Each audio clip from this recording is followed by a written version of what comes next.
Now some young children with a bizarre problem. For these children, gentle contact with their own mothers can make them scream in pain. Everyday sounds can be unbearable. Dr. Nancy Snyderman with a strange disorder and the amazing therapy that is changing the lives of these little patients and their families. Hey, how's the kids out there right now? I know we have to get out of here, but we need to wait for the check. Imagine a child's world where the sights and sounds of a restaurant are painfully overwhelming. Where the sound of a vacuum cleaner can actually hurt. Where a loving caress causes a reaction like this. Don't touch me when I said. Oh, I'm sorry. That was the hardest thing for me at the beginning. It was truly the toughest because having one child already, that was how we bonded. So much about Tanner's behavior was perplexing to Karen and Jason DeWoody, despite the fact they'd already raised one son, Tanner's 8-year-old brother, Justin. They were like black and white, so completely different that everything I had experienced before wasn't the same, didn't work. And it seemed more than a battle of wills. The 5-year-old could be happy and content 1 minute. Good job. Good job. And then the simplest things would set him off. Wiping his face. Combing his hair. Honey, I'm just combing. I'm not hurting you. Yes, the one you with me. What's that? Putting on socks. Ow! Ow, what's hurting? You! Okay, there. I want it in that! You want it like that? Yes. When he yells. Oh, yes, he does. And it's loud, and it's strong, and it's right to you. Did you think you just had a bratty kid on your hands? There were times when I couldn't understand how upset he would get. It didn't seem just behavioral to me. It seemed something else was going on. There was something else going on. After years of searching for answers, Tanner was given a diagnosis of sensory integration dysfunction. His extreme reactions, the DeWoodys were told, was because Tanner was overly sensitive to sensation. Certain sounds and touch could be painful to Tanner. Children with sensory integration dysfunction cannot deal with sensation. They cannot process sensation correctly. Dr. Lucy Miller is an expert on sensory dysfunction at Denver Children's Hospital, where Tanner was diagnosed. Oh, you don't touch me! It's not even touch my shirt! Can't even touch your shirt? No. I look at him and see his anger on the surface. It looked like anger. It's really protect. It's alarm. It's danger.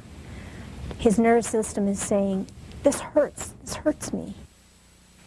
Almost everyone has some sensitivity to sensation. You may hate crowds. The smell of perfume may nauseate you. The feeling of some fabrics may make clothing uncomfortable. But Miller believes that for 5% of the population, these sensitivities are so extreme they can cause serious problems, especially in children. Difficulties that she says can be misdiagnosed as severe behavioral problems, even attention deficit disorder. Little is understood about sensory dysfunction, but Miller and her research team are beginning to unravel this mysterious disorder. This is a spaceship. This is the spaceship. In a testing lab designed to look like a spaceship, Can we put this on your chest today? Can we pick up your shirt and do that? Yes. kids like Tanner are wired up to measure their reactions to a variety of sensations. Now you're going to feel something. Miller has found children with sensory integration dysfunction not only respond more strongly to stimuli like touch and sound, they feel bombarded by the sensations. We see multiple peaks. They keep responding to that same old stimuli. People who integrate or process sensation normally respond at first and then get used to it as it becomes part of the background. When you and I are sitting here, it's easy for me to just focus on you. Right. If I stop for a second, I see lights, there are people around us, I can hear sound in the background. I'm aware, but it doesn't bug me. Does that mean that I can integrate normally? That's what it means. You have a mechanism in your brain that automatically screens out things you don't need to know about. Tanner's brain doesn't screen out sensation that way, and his head and feet are extremely sensitive to touch. Suddenly, his behavior makes sense to the DeWoodys. That was the piece we were looking for to kind of connect all the dots together. It also opened my eyes to the fact that my son lives in a different kind of world than myself or my husband. Like Tanner, 6.5-year-old Emma Reinhardt also lives in a different world. But unlike Tanner, who reacts to sensation with anger, Emma responds with fear and anxiety. We need to wash your hair, dear. Emma is screaming under the table in her raincoat because her mother has simply told her it's time to wash her hair. You got your rain. After trying gentle persuasion, Terry Reinhardt finally takes Emma to the sink, kicking and screaming. It's another 3 minutes before she can convince Emma to remove her glasses and hood, and finally gets her head under the faucet.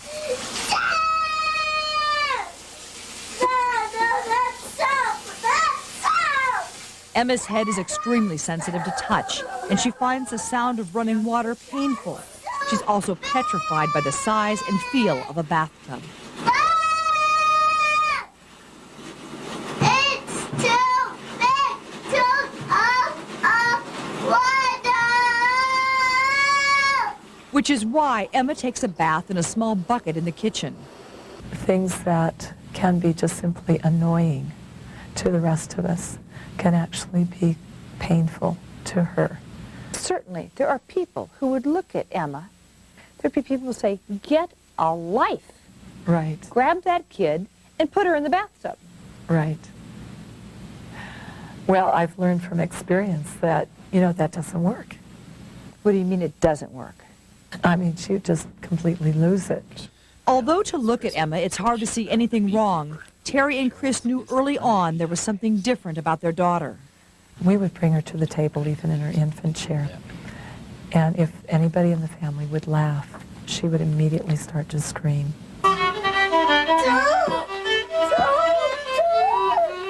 Today, Emma still screams whenever her brother plays the fiddle.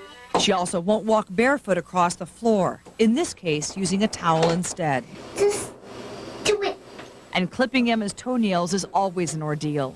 She covers her eyes and nose as Terry negotiates to clip each toenail.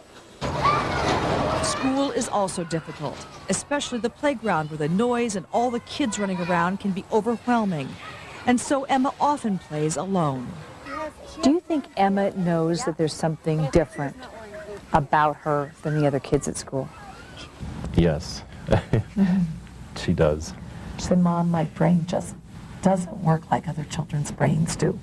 I hear comments like, Mom, why am I so sad and worried all the time? If we can find these kids early, we can prevent them from losing self-esteem. We can prevent school failure. We can prevent all kinds of family problems. Parents thinking that they're doing something wrong. And there is treatment. So what's this? This is our marshmallow.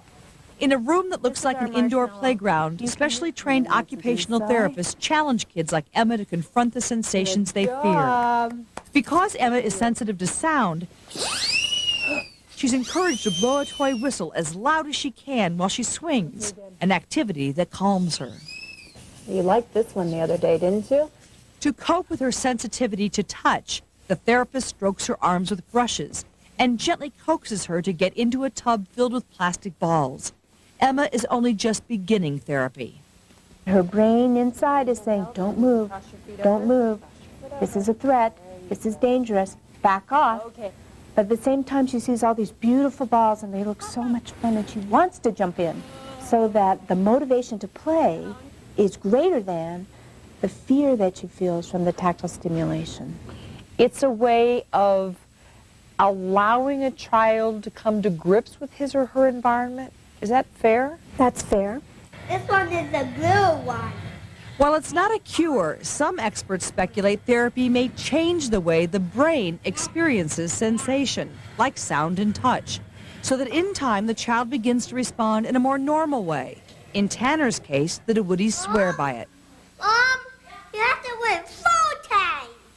Therapy for Tanner has completely given him quality of life back. They say after a year of therapy, Tanner is happier, has fewer outbursts, and gets along much better with people. So are these your favorite toys? Yes.